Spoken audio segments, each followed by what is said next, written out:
Vineesh Phogat gold மெடலை பத்தி மட்டும் கவலைப்பட்டிருந்தா தெருவுக்கே வந்திருக்க மாட்டாங்க. டெமோக்ரஸியை பத்தி கவலைப்பட்டிருக்க மாட்டாங்க. வினீஷ் போகட் ஏன் தெருவுக்கு வந்தாங்கன்றதுதான் இந்தியன் கான்ஸ்டிடியூஷனை காப்பாத்துறதுக்காக. ஏன்னா இந்தியன் கான்ஸ்டிடியூஷனுக்கு எனக்கு என்ன சொல்லியிருக்குன்னா, போக்சோ சட்டத்திலிருந்து வர்றேன் நான். ஒரு ஆணோ ஒரு பெண்ணோ இன்னொரு ஆணையோ பெண்ணையோ தொட்டால் அந்த தொடுதல், அந்த பார்வை அல்லது அந்த சொல் எனக்கு பாதிப்பை ஏற்படுத்துதுன்னு சொன்னா, இவர் பார்வை அல்லது இவருடைய செயல் அல்லது இவருடைய பேச்சு என்னை பாதிக்குதுன்னு சொல்ற உரிமை தான் எந்த உரிமை? போக்சோ சட்ட உரிமை. நீங்க அந்த போக்சோ சட்டத்துல ஒருத்தர் மீது குற்றம் சுமந்தப்பட்ட பிறகு மெட்ராஸ் யூனிவர்சிட்டியில அப்படி ஒரு போக்சோ சட்டத்துல சொன்னா உடனே என்ன ஆகும்? உங்களுக்கு விசாகா கமிட்டி உட்காரணும். விசாகா கமிட்டி உட்கார்ந்து விசாகா கமிட்டி கம்ப்ளைண்ட் கொடுக்கணும். அவங்க வந்து ஒரு முடிவுக்கு வரணும், ரெக்கமெண்டேஷன் கொடுக்கணும். அந்த ரெக்கமெண்டேஷன் படி அது டிஸ்ட்ரிக்ட் கலெக்டர் ஆக்ட் பண்ணணும், இன்ஸ்டிடியூஷன் ஆக்ட் பண்ணணும். இன்ஸ்டிடியூஷன் ஆக்ட் பண்ணலன்னா டிஸ்ட்ரிக்ட் கலெக்டர் ஆக்ட் பண்ணணும். இங்க ஒரு சிட்டிங் எம்பி மேல புகார், ஒரு பாக்ஸிங் ஃபெடரேஷனுடைய சேர்பர்சன் மேல ஒரு புகார். விசாகா கமிட்டி எங்க போச்சு நான் கேட்கிறேன். பார்லிமெண்ட்ல என்ன பண்ணிருக்கீங்க? எலெக்ஷன்ல ஒரு புள்ளைக்கு சீட்டு கொடுத்திருக்கீங்க. இந்த வினீஷ் போகட் என்ன செஞ்சிட்டு இருக்காங்க? தன் டிக்னிட்டி பாதிக்கப்பட்டிருக்குல்ல. ஒரு பெண் தெருவுல வந்து போராட வேண்டிய அவசியம் எங்க இருந்து வந்தது? ஒரு வருஷம் ஒழுங்கா அவங்க ட்ரைனிங் எடுக்கிறதுக்கு நீங்க அலோவ் பண்ணியிருந்தா அவங்க வெயிட்ட 50 கிலோக்கு மேல ஸ்டாண்டர்டைஸ் பண்ணிட்டு இருக்க முடியாதா? பல மாதங்கள் வீதியில உட்கார்ந்து போராடியது மட்டுமல்ல, அவர்களை மனரீதியாக பாதிக்கிற வகையில் அவங்க கைது பண்ணி அவங்களை உள்ள வைக்கலையா? ஜெயில ஏத்தின விதம் சாதாரண விதமா? ஒரு கோல்ட் மெடலுக்கு போக போற, ஒரு ஒலிம்பிக்கு போக போற ஒரு அத்லெட்னு ஏதாவது கர்டசி காட்டினீங்களா? ஏதாவது கர்டசி காட்டினீங்களா? வினீஷ் போகட் இன்னைக்கு வந்து கோல்ட் மெடல் லாஸ்னா அது வினீஷ் போகட்டுக்கான லாஸ் இல்ல, இந்தியாக்கான லாஸ். என்டையர் வேர்ல்ட் ஒரு அத்லெட்டுக்கு நடந்த ஒரு அநியாயத்தை பார்த்து சும்மா தானே இருந்தோம். அந்த அத்லெட் தானே. நீங்க என்ன மெயில்ல அவங்களுக்கு சப்போர்ட் அனுப்பிச்சீங்களா? அவங்க தெருவில் இருக்கும் பொழுது நானும் ஒரு பெண்ணு தான் சொல்லிட்டு பக்கத்துல இருக்க பெண்ணு கிட்ட நீங்க சொன்ன வார்த்தை தான் இங்க பொருந்திருச்சு. உன் பிரச்சனை நீ பாத்துக்கோ, வினீஷ் போகட் பிரச்சனை வினீஷ் போகட் பாத்துக்கிட்டோம்.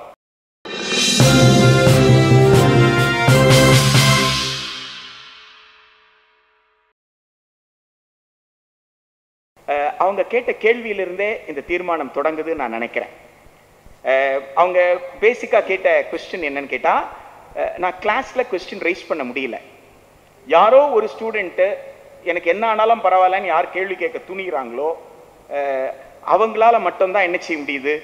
கேள்வி கேட்க முடியுது. வினீஷ் போகட்டோட நிலைமை தான் உங்க நிலைமை.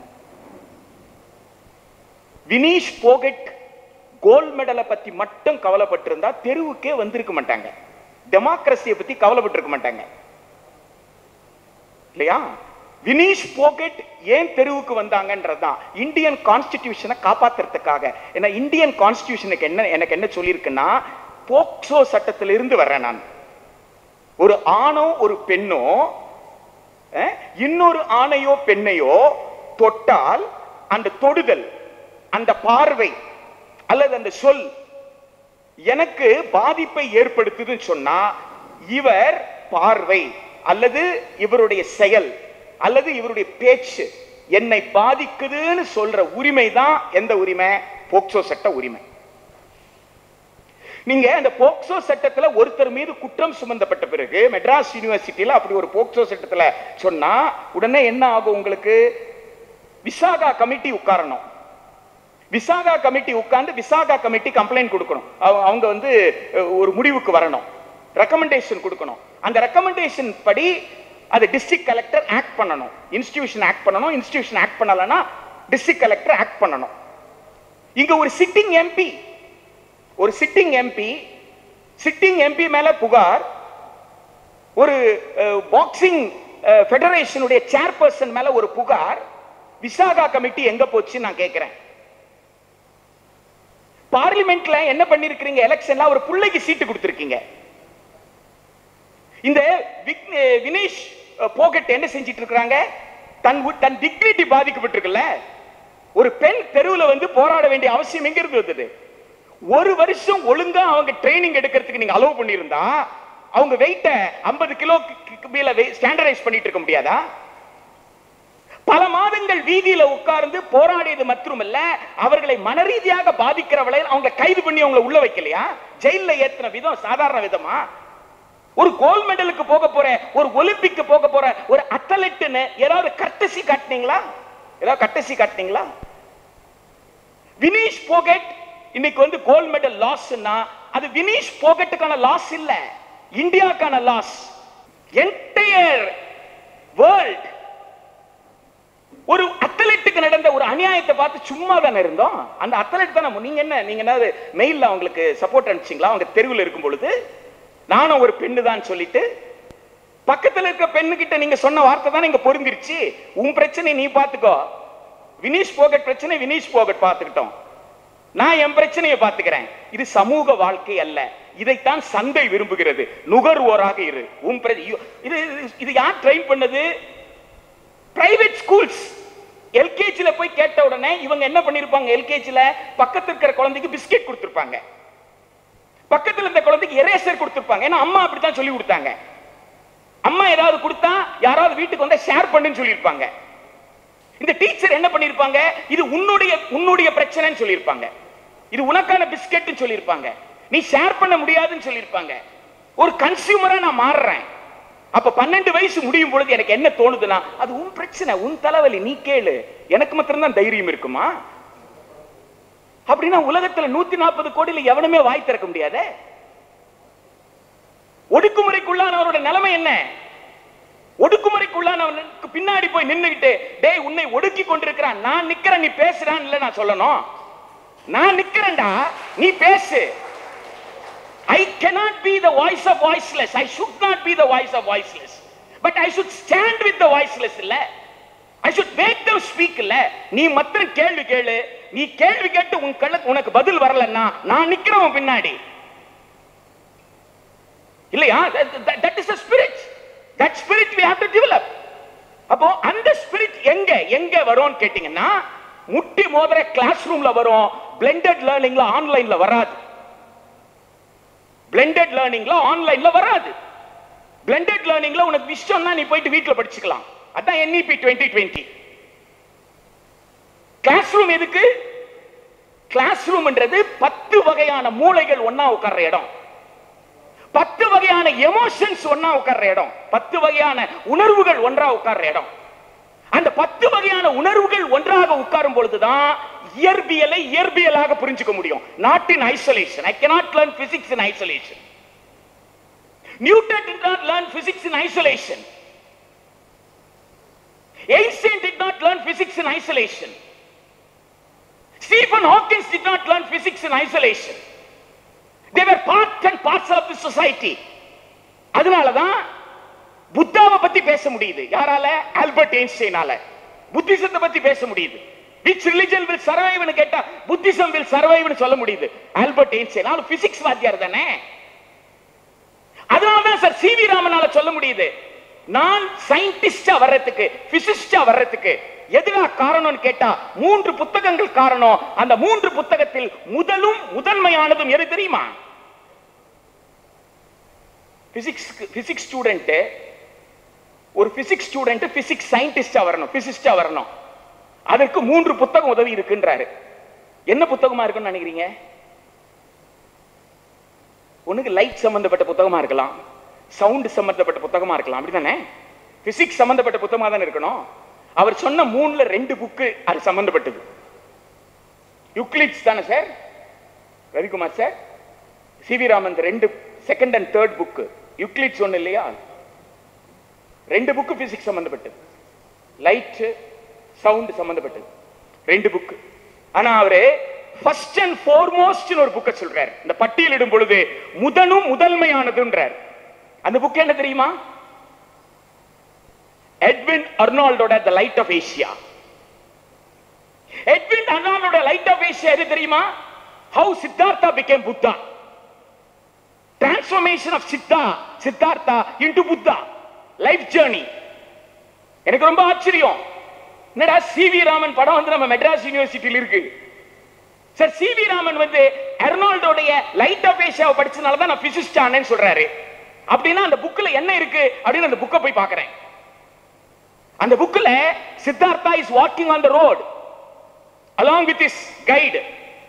குழந்தை பையன் தானே நடக்கிறான். அப்ப ஒவ்வொன்னா கேக்குறான், என்னது இது அப்படின்னு கேக்குறான். ஒருத்தர் வயிறை பிடிச்சிட்டு உட்கார்ந்துட்டு இருக்காரு, பக்கத்துல என்னமோ செய்யறாங்க. என்னப்பா அங்கன்னு கேக்குறாரு. வயிற்று வலி சார். ஓ வயிற்று வலியா? வயிற்று பக்கத்துல இருக்கவங்க என்ன கடவுளை கும்பிட்டு இருக்காங்க சார். கடவுள் என்னப்பா செய்வாரு? வந்து வயிற்று வலியை போக்கிடுவார் சார். ஓ அப்படியா? Journey continues. அடுத்த ஒருத்தனுக்கு என்ன நடக்குது, அவங்க ஏதோ செஞ்சிட்டு இருக்காங்க. என்னப்பா செய்யறாங்க? கடவுளை நோக்கி கும்பிட்டு இருக்காங்க. இப்ப போயிட்டே இருக்கிறாரு. எல்லா இடத்திலும் ஏதோ ஒரு சிக்கல் இருக்கு. ஆனா அந்த சிக்கலுக்கு தீர்வு எங்க தேடிட்டு இருக்காங்க? கடவுள் உருவாருன்னு தேடிட்டு இருக்காங்க. திரும்பி வர்றாங்க. திரும்பி வரும்போது ஒருத்தன் படுத்து இருக்கிறான், பக்கத்துல என்னமோ செஞ்சிட்டு இருக்காங்க. என்னப்பான்னு கேட்கிறாரு. செத்துட்டான் சார். ஓ செத்துட்டாரா? இப்ப பக்கத்துல உட்கார்ந்து ஏதோ செஞ்சிட்டு இருக்காங்களே, கடவுளை நோக்கி கும்பிட்டு இருக்காங்க சார். சித்தார்த்தர் கேட்கிறாரு, ஏண்டா உயிரோட வயிற்று வலியில துடிச்சு கிடந்தானடா, அப்ப வராத கடவுள் எங்கடா இப்ப வர போறாருன்னு கேட்டார். That is Siddhartha becoming Buddha. Buddha போய் நமக்கு டெக்ஸ்ட் புக்ல புத்தர் எங்க உட்கார்ந்து இருந்தாரு? மரத்தடியில உட்கார்ந்து ஞானம் வந்தது. மரத்தடியில உட்கார்ந்துலாம் ஞானம் வரல, மக்கள் கிட்ட போனார். அதுதான் புத்தர் சொன்ன கல்வியல் முறை. புத்தர் என்ன கல்வியல் முறை சொன்னாருன்னா உரையாடல் கல்வி முறைன்னு சொன்னார். உரையாடல் கல்வி முறை, டயலாக் மெத்தட். உனக்கு தெரிஞ்சது எதுவுமே அறிவு கிடையாது. மக்களிடம் போ, மக்களிடம் பேசு. மக்களிடம் பேசினால் மக்களிடம் சிக்கலும் இருக்கிறது, தீர்வும் இருக்கிறது. மக்களிடம் தீர்வை கற்றுக்கொண்டு நீ விவாதித்து மக்களிடம் மீண்டும் போய் சொல்லுனர். அதைத்தான் இங்கே சிந்தனை சிற்பி சிங்காரவேலர் எடுத்து கொண்டாடினார். சென்னை பௌத்த சங்கத்தை ஏன் சிங்காரவேலர் தொடர்ந்தாரு? விஞ்ஞான கல்வியை பற்றி தமிழ்நாட்டில் அதிகமாக பேசிய ஒரு அரசியல் தலைவர் உண்டு என்று சொன்னால் அது சிந்தனை சிற்பி சிங்காரவேலரை தவிர வேறு யாரும் இல்லை, தைரியமா சொல்ல முடியும்.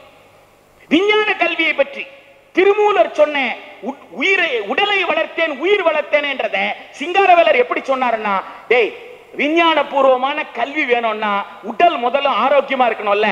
எனவே மத்தியானத்துல குழந்தைகளுக்கு சத்துணவு கொடுறான்ற சத்துணவுன்ற வார்த்தையை முதல்ல பயன்படுத்துறது சிங்காரவேலர். அதுதான் உங்களுக்கு சென்னை மாநகராட்சியில மதிய உணவாக இன்னும் எல்லாரும் பெருமையோட சொல்ற அந்த 1000 லைட் பள்ளிக்கூடத்துல போடப்படுற மதிய உணவு. எனவே புத்தர் சொன்ன அந்த உரையாடல் கல்வி முறையை தான் பவுலோ ஃப்ராயரே சொன்னாரு 20ஆம் நூற்றாண்டுல தென் அமெரிக்காவில். பவுலோ ஃப்ராயருக்கு முன்னாடி லீவிஸ் சொல்லி இருக்கலாம். பவுலோ ஃப்ராயருக்கு முன்னாடி ரஷ்யன் ரைட்டர் சைக்காலஜிஸ்ட் சொல்லி இருக்கலாம். இப்படி பல விஷயங்கள் வந்திருக்கலாம். என்ன நம்ம புரிஞ்சுக்கணும்னா அந்த டயலாக் மெத்தட் இன்னைக்கு ஸ்கூல்ல கொஞ்சமாவது இருக்கு. உங்களுக்கு பிரைவேட் ஸ்கூல்ல கிடையாது, சிபிஎஸ்இ ஸ்கூல்ல கிடையாது, ஐசிஎஸ்இ ஸ்கூல்ல கிடையாது. ஆனா உங்களால ஸ்டேட் போர்டு ஸ்கூல்ல கேட்க முடியும், क्वेश्चन பண்ண முடியும், ரியாக்ட் பண்ண முடியும், போராட முடியும். இந்த வாய்ப்பெல்லாம் அரசு பள்ளி, அரசு உதவி பெறும் பள்ளியில இன்றைக்கும் இருக்கிறது. ஆனால் இன்றைக்கு நடக்கிற சூழ்ச்சி என்னன்னு கேட்டீங்கன்னா அப்படி போராடுவதனால் எந்த பலனும் இல்ல. அந்த அப்படி போற நீ என்ன செய்ய? உனக்கான லிட்ரசி, உனக்கான நியூமரசி, உனக்கான என்னது வேலை திறன். என்ன வேலை திறன்? பிழைப்புக்கான வேலை திறன். Literacy, numeracy, vocational skilling. Madam அதுல ஊறி ஃபேஸ் பண்ணிட்டு எழுந்தவங்க. அதனால அவங்க கிட்ட கேட்கிறேன், இந்த 66 பக்கம் NEP 2020ல ஒரு பேராகிராஃப் எஜுகேஷன் பத்தி பேசுதா? Entire document talks only about literacy, numeracy and occasional skilling. Even for a physics student, BSc physicsல கூட physics literacy தான் கிடைக்கும். இன்னைக்கு இருக்கிற physics கிடைக்காது. Pre 2020 physics கிடைக்காது. Pre 2020 chemistry கிடைக்காது. அங்க physical chemistry உங்களுக்கு மூணு கெமிஸ்ட்ரி இருக்குல்ல, ஆர்கானிக், இன்ஆர்கானிக், பிசிக்கல் கெமிஸ்ட்ரி. 3 கெமிஸ்ட்ரியும் படிப்பீங்க, ஃபண்டமெண்டல்ஸ் படிப்பீங்க. இனி அப்படி கிடையாது. you will have literacy. லிட்ரசினா அர்த்தம் அறிந்து கொள்வீர்கள், அறிந்து கொள்வீர்கள். எதை பற்றியும் ஆழமான அறிவு இருக்காது. அதுதான் NEP 2020க்கு இருக்கக்கூடிய ஆபத்து. அந்த ஆபத்தின் ஒரு பகுதி தான் மேடம் சொன்னாங்கல்ல, ஈக்விட்டபிள் அக்சஸ் வேணும்னு சொல்லி கேட்டாங்கல்ல. பகத்சிங் அதுக்கு தானே வந்து தன் உயிரை கொடுத்தாரு. வாவு சிதம்பரனார் அதுக்கு தான் ரத்த சொன்னாரு. 75வது ஆண்டுல வீட்டுக்கு வீடு கொடியேத்துன்னு சொல்றீங்களே, பள்ளிக்கு பள்ளி டீச்சர் கொடுறான்னு கேட்டீங்களா? கல்லூரிக்கு கல்லூரி டீச்சர் கொடுறா. கொடி என் நெஞ்சில் இருக்கு. கொடியை வந்து நான் தனியா ஏற்றணும் அவசியம் கிடையாது. ஆனா எனக்கு தேவை என்ன? என் பள்ளிக்கூடத்துக்கு டீச்சர் வேணும், ஈக்விட்டபிள் அக்சஸ் டு எஜுகேஷன் வேணும். ஈக்விட்டபிள் அக்சஸ் டு எஜுகேஷன் பேசினா அட்மினிஸ்ட்ரேட்டர் அதை பேச மாட்டாராம். அவர் என்ன செய்வாராம்? ஃபைனான்சியல் கன்ஸ்ட்ரெயின்ட்ஸ் பத்தி பேசுவாராம். இதுக்கு பேர் அட்மினிஸ்ட்ரேஷன். ஃபைனான்சியல் கன்ஸ்ட்ரெயின்ட்ஸ் இருந்ததுன்னா சிஎஸ்ஆர் ஃபண்ட் எப்ப வருது? எக்ஸஸ் ப்ராஃபிட்டுக்கு தானே சிஎஸ்ஆர். எக்ஸஸ் ப்ராஃபிட்டுக்கு கார்ப்பரேட்ஸ்க்கு எஜுகேஷன் டாக்ஸ் போடு. ஐபிஎல் போடுற என்டர்டெயின்மெண்ட் நிகழ்ச்சிகளுக்கு கார்ப்பரேட்ஸ் என்ன நடத்துறாங்க, அவங்களுக்கு நீங்க என்ன எஜுகேஷன் செஸ் போடு. அந்த பணத்தை வாங்க. ஐடியா இல்லைன்னா கேளு மக்கள் கிட்ட. அதை கேட்காம நிர்வாக ரீதியாக அணுகல் என்ற பெயர்ல நான் வந்து குழந்தைகளுக்கு சமமான கற்றல் வாய்ப்பு கிடைக்கா அப்படின்றத பத்தி கவலையே பட மாட்டேன் என்று சொல்வது நிச்சயமாக ஒரு நியாயமான அணுகுமுறை அல்ல. இந்த நீட்டை பொறுத்த வரைக்கும் தமிழ்நாட்டு அரசு ஒரு சட்டத்தை இயற்றி குடியரசுத் தலைவருக்கு அனுப்பியிருக்கு. சட்டத்தை இயற்றுவதற்கு முன்னாடி கிட்டத்தட்ட 4 வருஷமா விவாதம் நடந்திருக்கு. அதோட சாரம் என்ன? ஒரு 10 வயது மாணவர் 5ஆம் கிளாஸ்ல படிக்கிறார். 1ஆவதுல இருந்து 5ஆவது வரைக்கும் படிச்சவருக்கு formative assessment, summative assessment class ரூம்ல நடக்கு. அந்த 10 வயது மாணவருக்கு என்னென்ன திறன்கள் இருக்கணுமோ அதெல்லாம் இருக்கு. ஃபார்மேஷனாம வந்துட்டாரு. சம்மேட்டிவ்லயும் அவருக்கு கொடுக்கப்பட்ட பாடத்தையும் அவரால் உணர்ந்து அதில் கேள்வி கேட்டால் பதில் சொல்ல முடியுது அப்படின்னு சொன்னா, அப்போ அவருடைய வளர்ச்சியை அங்கீகரித்து அவர் அடுத்த லெவலுக்கு அனுப்புறோம். அதான் மிடில் ஸ்கூல். 6ஆவதுல இருந்து 8ஆவது. 8ஆவதுல ஃபார்மேட்டிவ் அசஸ்மெண்ட் இருக்கு, சம்மேட்டிவ் அசஸ்மெண்ட் இருக்கு. அந்த ஃபார்மேட்டிவ் சம்மேட்டிவ் அசஸ்மெண்ட்ல அந்த குழந்தை 13 வயதிற்கு தன்னுடைய பக்குவத்தை பெற்றிருக்கிறதா, புரிதல் திறன் பெற்றிருக்கிறதா, பாடத்தை புரிந்து கொள்ள முடிகிறதா? முடிந்ததுன்னு சொன்னா அடுத்து போர்டு எக்ஸாம். போர்டு எக்ஸாம் 10ஆம் கிளாஸ்ல 15 இயர்ஸ்ல. அப்ப 15 இயர்ஸ்க்கு சமேட்டிவ்ல ஒரு டெக்ஸ்ட் கொடுத்துட்டு அந்த டெக்ஸ்ட் அந்த ஸ்டூடெண்ட் புரிஞ்சுக்கிட்டு பதில் சொல்றானா? சிலபஸ் டிராஃப்ட் பண்ணும் பொழுது அந்த சிலபஸுடைய காம்பனன்ட்ஸ் என்னவா இருக்கும்னு கேட்டா, ஒரு டெக்ஸ்டையும் பிரிஸ்கிரைப் பண்றதுக்குண்டான தலைப்புகளை கொடுப்பாங்க. எவாலுவேஷன் மெத்தட் என்னன்னு சொல்லியிருப்பாங்க. கற்பித்தல் முறை என்னன்னு சொல்லியிருப்பாங்க. கற்றல் கற்பித்தல் முறை, எத்தகைய தலைப்புகள், இந்த கற்பித்தல் முறையில இந்த வயது மாணவர் இதை படித்தால் அவரை எப்படி சோதிக்கணும், இது 3 சேர்ந்திருக்கா சிலபஸ். அப்போ அடிப்படையா வர்றது என்ன விஷயம்? Age appropriateness. சாதாரணமான ஒரு விஷயம் கேட்கிறேங்க. ஒரு தவழ்ந்துகிட்டு இருக்கு குழந்தை தவழ்ந்து போயிட்டு இருக்கு. நெருப்பு அங்க எரிஞ்சுகிட்டு இருக்கு, ஜுவாலம் இருக்கு. சுத்தி இருக்கிறவங்க எல்லாம் கத்துறாங்க, நெருப்பு நெருப்பு நெருப்புன்னு கத்துறாங்க. ஓடி, ஏன்னா 10 அடி இருக்கு தூரம். ஓடி போய் குழந்தைய தூக்கிறதுக்குள்ள குழந்தை போய் நெருப்பு தொற்ற போகுதுன்னு பயத்துல எல்லாரும் வந்து நெருப்பு தொடாதன்னு கொட்டுறாங்க. அது வந்து தவழ்ற குழந்தை, 1 வயசுல இருந்து 1.5 வயசு இருக்கிற குழந்தை. இப்ப அந்த குழந்தை என்ன செய்யணும்னு நினைக்கிறீங்க? வேகமா போகும் இல்லையா? அப்ப அந்த குழந்தையை பொறுத்த வரைக்கும் என்ன, எல்லாரும் என்கரேஜ் பண்றாங்க. ஓ, நீ நல்லா தவழ்ற போல இருக்கு, தவழுன்னு எல்லாரும். அப்படிதான் அந்த குழந்தை புரிஞ்சுக்கும். இப்ப அந்த குழந்தை போய் நெருப்பை தொட்டுடுச்சு. தொட்ட பிறகு அந்த குழந்தை அழுது, சுட்டதனால வலியில அழுகு. இப்போ கொஞ்ச நாள் கழிச்சு அந்த புண்ணெல்லாம் ஆறி போச்சு. இப்போ கொஞ்ச நாள் கழிச்சு நீங்க விளையாடுறீங்க. நீங்க என்ன செய்றீங்க? அதே ஜுவாலம், அதே செம் நிறத்தில் இருக்கக்கூடிய அதே மஞ்சள் கலத்துல, அந்த சிகப்பு மஞ்சளும் கலந்த அந்த நிறத்துல பேப்பரை வச்சு ஒரு ஃபேனை வச்சு ஓட்டி விட்டு நெருப்பு மூலே தோற்றத்தை உருவாக்கி இப்ப தொடுதுன்றீங்க. அந்த குழந்தை தொடுமா? 1.5 வயசு குழந்தை தொடுமா? ஏன்? அந்த 1.5 வயசு குழந்தையினுடைய புரிதல்ல இந்த நிறத்தில் இருக்கிற இந்த பொருள் சுடும், சுடும்னு தெரியாது, ஆனா தொட்டா தனக்கு ஆபத்து தெரியும். இப்ப இந்த குழந்தை 3 வயசு ஆயிருச்சு. இப்ப இந்த 3 வயசு குழந்தைக்கு என்ன தெரியும்? எது நெருப்புன்னு தெரியும், எது பேப்பர்னு தெரியும். அப்படிதானே? இது காக்னிட்டிவ் ஸ்கில் டெவலப் ஆகுது. காக்னிட்டிவ் ஸ்கில் டெவலப் ஆகுது. காக்னிட்டிவ் ஸ்கில் 5 வயசு 10 வயசு 15 வயசு டெவலப் ஆயிட்டே வருதுன்னு சொன்னா, இந்த காக்னிட்டிவ் ஸ்கில் 60 வயசுக்கு அப்புறம் ரிவர்ஸ் கீருக்கு வரும். 60 வயசுக்கு அப்புறம் ஞாபக சக்தி குறையும், புரிதல் சக்தி தடுமாறலாம். ஆனா குழந்தை பருவத்துல அது காக்னிட்டிவ் ஸ்கில் எக்ஸ்பீரியன்ஸ்னால, தன்னுடைய வாழ்க்கை அனுபவத்தினால, தன் கற்ற பாடத்தினால அது வளர்த்து கொண்டே வருகிறது. அப்ப அந்த வயதுல ஒரு குழந்தையால எதை புரிஞ்சுக்க முடியும், எதை புரிஞ்சுக்க முடியாதுன்றதுதான்.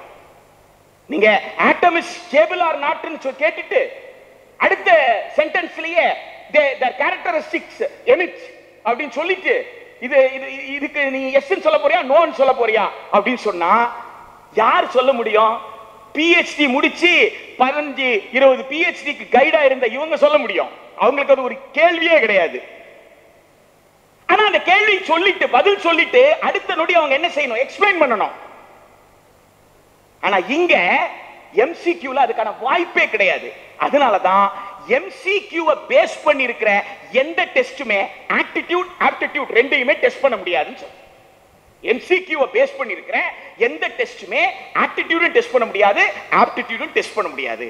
ஆக நீட்ல என்ன நடந்திருக்கு? 2024 நீட் எதை எக்ஸ்போஸ் பண்ணிருக்குன்னா, NEET is not an evaluation expose பண்ணிருக்கு.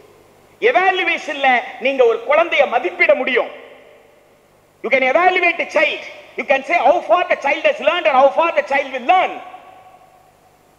But in examination where you only correct the paper, where you say yes or no, there you cannot say, there you cannot assess a child. முடிச்சிட்டேன் sir. There you cannot assess the child. So அதனால NEET has to be withdrawn. All India demand. தமிழ்நாட்டை பொறுத்த வரைக்கும் Tamil Nadu state government எழுதி அனுப்பி இருக்கிற அந்த சட்ட மசோதாவிற்கு இதற்கு மேல் கூட 2.5 வருஷமா அது ஒன்றிய உள்துறை அமைச்சகத்துல கிடப்பல கிடக்கு. அந்த சட்டத்திற்கு உடனடியாக குடியரசுத் தலைவர் ஒப்புதலை பெற்றுத்தர வேண்டும் என்பதுதான் நாம போட்டிருக்கிற முதல் தீர்மானம். அடுத்ததாக இந்த 4 ஆண்டு கல்வியல் கல்லூரி 4 ஆண்டு படிப்பு அப்படின்றது அது தவிர்க்கப்பட வேண்டும்.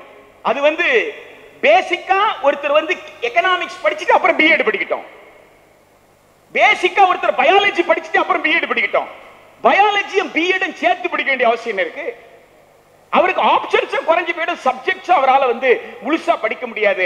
எனவே 4 வருஷம் பிஎட் தமிழ்நாடு அரசு ஏற்க கூடாது என்பதுதான் 2வது தீர்மானம். 3வது தீர்மானம் பள்ளிக்கூடத்திலிருந்து அவங்க சொன்ன ஈக்விட்டபிள் அசஸ் தான்.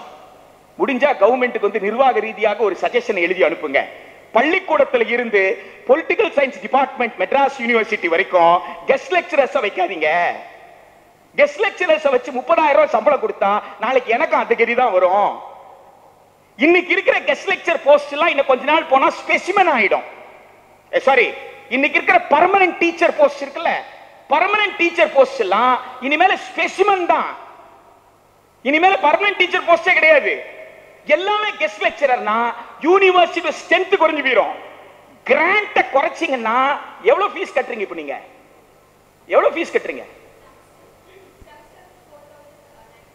செமிஸ்டருக்கு வெறும் 4,900. ஒரு இயருக்கு 4,000. போய் கொஞ்சம் அந்த பக்கம் பிஏ எம்ஏ ஆர்கியாலஜி டிபார்ட்மெண்ட்ல போயிட்டு எம்ஏ ஃபர்ஸ்ட் இயர்ல செல்ஃப் ஃபைனான்ஸ் ஃபீஸ் எவ்வளவுன்னு கேளுங்க. மெயின் டிபார்ட்மெண்ட்ல நீங்களும் மெயின்ல தான் இருக்கிறீங்க. அப்படியே கொஞ்சம் அந்த படிக்கட்டுக்கு அந்த பக்கம் போனீங்கன்னா அங்க 2 செக்ஷன் இருக்கு. ஒரே டேபிள் தான், ஒரே பெஞ்ச் தான். பாதி ஸ்டூடெண்ட் இவங்க சொல்ற ஃபீஸ், மிச்சம் இருக்கிற ஸ்டூடெண்ட் இருக்கான்ல அவனுக்கு அதை விட 10 மடங்கு ஃபீஸ். ஏன்டா அவ்வளவு ஃபீஸ் கேட்டா அந்த ஃபீஸ வாங்கினா சம்பளம் கொடுக்கணும்னு சொல்றாங்க. அப்படின்னா 4,900 ரூபாய் தான் எங்க அம்மாவால் அனுப்ப முடிஞ்சது இந்த காலேஜுக்கு. 4,900 ரூபாய் இல்லாம 40,000 அம்மா அனுப்பிச்சிருப்பாங்களா? அனுப்பியிருப்பாங்க. வீட்டை வித்து, வீடு இருந்தா, கடன் வாங்கி இருந்தா, கடன் கொடுக்கறதுக்கு ஆள் இருக்கணும், காட்ஃபாதர் இருக்கணும். இதெல்லாம் இல்லாதவங்க, அப்ப இல்லாதவங்களுக்கு கண்ணியமான வாழ்க்கை தானே ஆர்டிகல் 21. இல்லாதவங்களுக்கு கண்ணியமான வாழ்க்கை தான் ஆர்டிகல் 14. அப்ப ஆர்டிகல் 14க்கு ஆர்டிகல் 21க்கு எதிராக மெட்ராஸ் யூனிவர்சிட்டி ஃபண்ட கொடுக்காம வச்சிருக்கீங்கன்னு யார்கிட்ட இந்த நிர்வாகவியல் துறை சொல்லணும்? தமிழ்நாடு கவர்மெண்ட் கிட்ட சொல்லணும். அப்படி சொல்ல வைக்கிறதுக்கான தூண்டுதல் எல்லாம் இந்த கருத்தரங்கம். போய் principal secretary higher education table முன்னாடி போய் உட்கார்ந்து பேசணும். சரியா? இது பிரின்சிபல் செக்ரட்டரி கிட்ட என்ன தடுக்குதுன்னு கேட்கணும். பைனான்ஸ் கொடுக்கல என்ன தடுக்குது அதுதானே கேட்கணும். ஃபைனான்ஸ் பத்தல, சென்ட்ரல் கவர்மெண்ட் கொடுக்கல, என்ன செய்யணும்? Chess board. ஐபிஎல் கேம் சேப்பாக்கல நடத்துறாங்க. யார் போய் பார்க்கறாங்க ஐபிஎல் கேம்? அது கேம். அது கேமுக்கு வந்து என்டர்டெய்னர் தேவையா? அப்போது என்டர்டெயின்மென்ட் சொல்லும்போது அதுக்கே நீங்க டாக்ஸ் போடக்கூடாது. யார் கேட்கணும்? பப்ளிக் அட்மினிஸ்ட்ரேஷன் கேட்கணும். அங்க டாக்ஸ் பண்ணு, ஸ்டூடெண்ட்டுக்கு வந்து ஃப்ரீயா கிளாஸ் கொடு. ஸ்டூடெண்ட்டுக்கு ஃப்ரீயா கிளாஸ் கொடு யார் சொல்றது? ஆர்டிகல் 41 ஆஃப் தி கான்ஸ்டிடியூஷன் சொல்லுது. Directive principles of state policy சொல்லுது. ஆர்டிகல் 43 என்ன சொல்லுது? லிவிங் வேஜஸ் கொடுன்னு சொல்லுது. லிவிங் வேஜஸ்னா என்ன? என்னோட சோஷியல் ஸ்டேட்டஸ், என்னோட கல்ச்சரல் ஸ்டேட்டஸ், இதெல்லாம் இம்ப்ரூவ் பண்றதுக்கு தேவையான ஊதியத்துக்கு பேரு லிவிங் வேஜஸ். நீங்க கொடுத்துக்கிறது என்ன? Minimum wages. நாம என்ன கேட்கிறோம்னா, இரண்டாவது மூணாவது தீர்மானத்துல காலி பணியிடங்களை நிரப்பு. அந்த காலி பள்ளிக்கூடத்திலிருந்து பல்கலைக்கழகம் வரைக்கும் அந்த காலி பணியிடங்களை நிரந்தர ஆசிரியர்கள், நிரந்தர ஊழியர்களை கொண்டு நிரப்பு அப்படின்னு சொல்றோம். மாநில அரசு பல்கலைக்கழகங்களுக்கு முழு மானியத்தை கொடுன்னு சொல்றோம். எந்த காரணத்தை கொண்டு மானியத்தை வெட்டாத, முழு மானியத்தை கொடு அப்படின்னு சொல்லி சொல்றோம். அதுக்கு தேவையான நிதியை நீ வந்து திரட்டி கொள்ளணும் அப்படின்னு அரசு கிட்ட சொல்றோம். இறுதியாக ஐந்தாவது, மாநில கல்விக் கொள்கை வகுத்து கொடுப்பதற்காக பரிந்துரைக்க ஒரு குழு போட்டாங்க. அந்த குழு அறிக்கையை கொடுத்துருச்சு. இன்னைக்கு தேதி வரைக்கும் அந்த அறிக்கையை வெளியிடல. அந்த அறிக்கையை வெளியிட சொல்றோம். அறிக்கையை வெளியிட சொல்றோமே தவிர அந்த அறிக்கையை நடைமுறைப்படுத்தி நம்ம சொல்லல. ஏன்னா அறிக்கைக்குள்ள என்ன இருக்குன்னு நமக்கு தெரியாது. அதனால அறிக்கைக்குள்ள எது இருந்தாலும் இல்லாட்டினாலும் அரசு என்ன செய்யணும்ன்ற அந்த 4 வரியை மட்டும் படித்துவிட்டு நான் முடித்துக் கொள்கிறேன். அரசு பள்ளிகள், அரசு உதவி பெறும் பள்ளிகள், அரசு கல்லூரிகள், அரசு உதவி பெறும் கல்லூரிகள், அரசு பல்கலைக்கழகங்கள் உள்ளிட்ட, அதாவது வீட்டுல போய் தனியா உட்கார்ந்து படிக்கலாம் தோன்றவங்க வீட்டுல போய் தனியா உட்கார்ந்து படிச்சுக்கிட்டோம். ஆன்லைன்ல படிச்சாலே எனக்கு அறிவு வளரும், அந்த அளவுக்கு அறிவு இருக்கிற அளவுக்கு நான் ஆளுன்னா போய் ஆன்லைன்ல படிச்சுக்கோங்க. ஆனா நாம பேசுறது இந்தியாவுடைய 140 கோடி மக்களுடைய குரலா நாம பேசுறோம். நாம பேசுறது மலை கிராமங்கள்ல இருந்து வரக்கூடிய மக்களை பற்றி. நாம பேசுறது உயிரை பணயம் வைத்து கடலுக்கு நடுவுல போயிட்டு மீன் பிடிச்சிட்டு வர்றானே அந்த மீன்பிடி தொழிலாளியினுடைய பிள்ளைகளை பற்றி. இவங்க அத்துணை பேரையும் சேர்த்து தான் இந்த கோரிக்கை நாம வந்து வைக்கிறோம். எனவே இவர்களால் அரசு பள்ளி, அரசு கல்லூரி, அரசு பல்கலைக்கழகம் அல்லது அரசு உதவி பெறும் நிறுவனங்களை தவிர வேறு எங்கும் அவரால் கண்ணியத்தோடு படிக்க முடியாது. எனவே இந்த கண்ணியத்தோடு இருக்கக்கூடிய இந்த உள்ளிட்ட அரசு நிதியில் இயங்கும் கல்வி நிறுவனங்களை வலுப்படுத்தி அரசின் முழுமையான நிதியில் இயங்கும் அரசு கல்வி நிறுவனங்கள் மூலம் தொடக்க கல்வி முதல் முனைவர் பட்ட ஆய்வு படிப்பு வரை சமமான கற்றல் வாய்ப்பை அனைவருக்கும் தருவதற்கு ஏற்ற மாநில கல்வி கொள்கையை தமிழ்நாடு அரசு அறிவிக்க வேண்டும் என்று கருத்தரங்கம் கோருகிறது.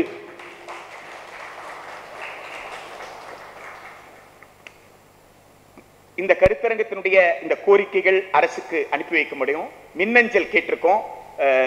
மாணவர் எத்தன் சாகா அவர்கள் உங்களிடமிருந்து அந்த தாள்களை பெற்றுக்கொள்வார். எந்த மாணவருக்காவது அந்த தாள் கிடைக்காம இருந்தா அவங்க வந்து அந்த தாள்களை பெற்று உங்கள் பெயர் மற்றும் உங்கள் தகவலை நீங்க பதிவு பண்ணி கொடுத்தீங்கன்னா அதில் இருக்கிற பெயரின்படி அந்தந்த கல்லூரி அல்லது பல்கலைக்கழகத்துடைய துறை தலைவருக்கு அல்லது முதல்வருக்கு சான்றிதழ்கள் அனுப்பி வைக்கப்படும். இந்த நிகழ்வுல நடந்த கருத்தரங்க உரைகள்ல எதெல்லாம் ஆவணமாக இருக்கோ, இதெல்லாம் எழுத்துப்பூர்வமா இருக்கோ, அந்த ஆவணங்கள் எல்லாமே உங்களுக்கு மின்னஞ்சல்ல பகிரப்படும். மின்னஞ்சலில் நம்முடைய உரையாடலை வந்து தொடங்கலாம். இன்னும் உரையாடல்களை நீங்களும் நடத்தலாம். நீங்க நடத்துற உரையாடலுக்கும் எங்களை கூப்பிடுங்க. நாங்களும் உங்களோடு உரையாடுறதுக்கு தயாராக இருக்கிறோம். நீட், கியூட் உள்ளிட்ட அகில இந்திய அளவிலும் சரி, மாநில அளவிலும் சரி, 12ஆம் வகுப்புக்கு பிறகு இன்னொரு தேர்வு என்ற நடைமுறை இல்லாமல் மேல்நிலை பள்ளிக்கல்வி மதிப்பெண் மூலமாக உயர்கல்வி மாணவர் சேர்க்கை என்பதும் அரசு கல்லூரி, அரசு பள்ளி, அரசு பல்கலைக்கழகங்களை வலுப்படுத்தக்கூடிய ஒரு மாநில கல்வி கொள்கை என்பதுதான் நாம் அனைவருக்கும் தேவையானது என்பதை வலியுறுத்தி அண்ணல் அம்பேத்கர் அவர்கள் 27 சொன்ன ஒரு விஷயத்தை மட்டும் 20களில் பாம்பே யூனிவர்சிட்டி பில் வரும் பொழுது ஒரு விஷயத்தை சொன்னாரு. அந்த விஷயத்தை மட்டும், அந்த 3 வரிகளை மட்டும் உங்களுக்கு நினைவுபடுத்தி, பாம்பே லெஜிஸ்லேட்டிவ் கவுன்சில் டிபேட்ல மும்பைல பாம்பே யூனிவர்சிட்டி பில் மீது நடந்த டிஸ்கஷன்ல அவர் சொல்றாரு, நம்ம கல்வியாளர்கள் எல்லாம் கல்வியை வலுப்படுத்துங்கள் என்று சொன்னால் தேர்வுகளை கடினமாக்குகிறார்கள். கல்வியும் தேர்வும் ஒன்று அல்ல. எஜுகேஷனை ஸ்ட்ரெங்தன் பண்ணு அப்படின்னு சொன்னா எக்ஸாமினேஷனை ஸ்ட்ரிக்டர் பண்றாங்களாம். எக்ஸாமினேஷனும் எஜுகேஷனும் are not one and the same. The opportunities கொடு. நீ டெஸ்ட் வந்து தேர்வுகளை கடினமாக்க இதுவரை பல்கலைக்கழக வளாகத்துக்குள் கால் வைக்க முடியாதவர்கள் இன்று என்றைக்குமே கால் வைக்க முடியாத சூழல் தான் உருவாகும். எனவே நம் கல்வியாளர்கள் தேர்வுகளை கடினமாக்குவதற்கு பதிலாக கல்வி வாய்ப்புகளை பரவலாக்குங்கள் என்ற கோரிக்கையை பிரிட்டிஷ் ஏகாதிபத்தியம் இந்த நாட்டை அடிமைப்படுத்தி கொண்டிருந்த போது நாம் எல்லாம் ரொம்ப ஆதங்கத்தோடு சொல்றோமே, வெள்ளக்காரன் கொடுத்ததுன்ட்டு. அந்த வெள்ளக்காரன் கொடுத்த அந்த கல்வி மீது அண்ணல் அம்பேத்கர் வைத்த விமர்சனம். வெள்ளக்காரன் போய் 75 ஆண்டுகள் ஆயிருச்சு. இப்ப ஏண்டா மீண்டும் வந்து வாய்ப்பை சமமா கொடுக்காம தேர்வை கடினமாக்குற என்று அண்ணல் அம்பேத்கர் திரும்பி வந்து கேட்டா எப்படி இருக்கும்? கொஞ்சம் யோசிச்சு பாருங்க. அப்ப 75வது குடியரசை கொண்டாடுகின்ற போது சமமான கற்றல் வாய்ப்புக்கான போராட்டத்தை முன்னெடுப்போம் என்று சொல்லி வாழ்த்துக்களோடு நன்றிகளை சொல்லி விடைபெறுகிறோம். நன்றி.